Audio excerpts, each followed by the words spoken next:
You said when you're looking at it from awareness. Can you go a little bit deeper into Yeah, that, what you mean by that?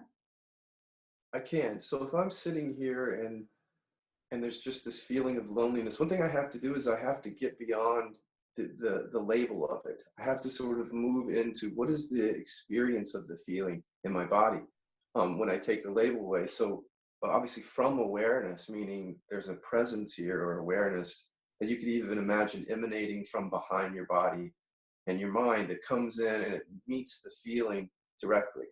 So it's without a thought in the middle of that, without a label. It's just the being present to the energy in the body, and it probably is not going to feel comfortable.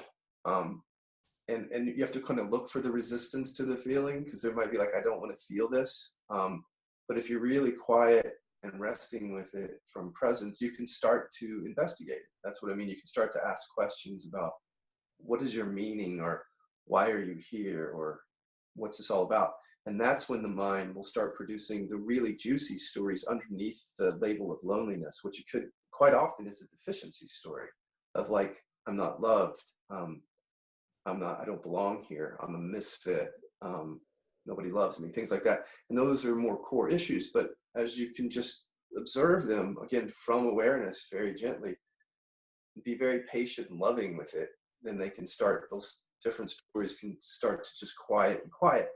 Yeah. So, and then, and then come back to the feeling, keep coming back to it with an openness and a, almost like, almost like a curiosity instead of a rejection of it, which is challenging for people because we want to reject the feeling, but just come with it from awareness and just be curious to see what it has to say and keep looking at the stories until they fall away.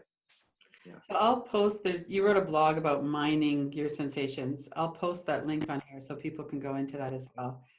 So someone has an energy in their body that that's been there for a long time. They don't want to go into it because there's a lot of painful memories, a lot of painful associations.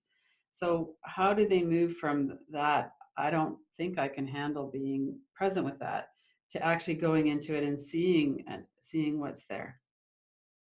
Yeah, it's not like you can just flip a switch on because, you know, we've spent a lifetime of not wanting to feel stuff.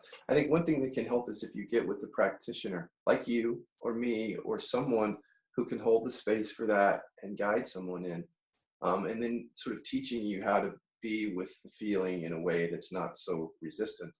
But if you're discovering this kind of work on your own, I think one of the nicest things to do is just to come down and feel into the body and look for and allow any resistance to the feeling because that's often the surface layer. It's like you know, I don't want to feel this. I want this to go away. But as you become aware of that movement in your body that's trying to push against it or distract from it, just by being aware of that movement of resistance, it can start to soften because it comes into the light of awareness and it sort of can't survive. It sort of hides in the dark and stays alive in the dark. So by becoming aware of the resistance, you know, it's just little subtle things like you feel like very tense when you first go down to feel it, very resistant. But then as you allow the resistance, there's just kind of sometimes a very slow softening to it. Like it's not necessarily a dramatic, like, oh, I just love this feeling now. You know, I can just welcome this, but it's more just very gentle sort of softening to it.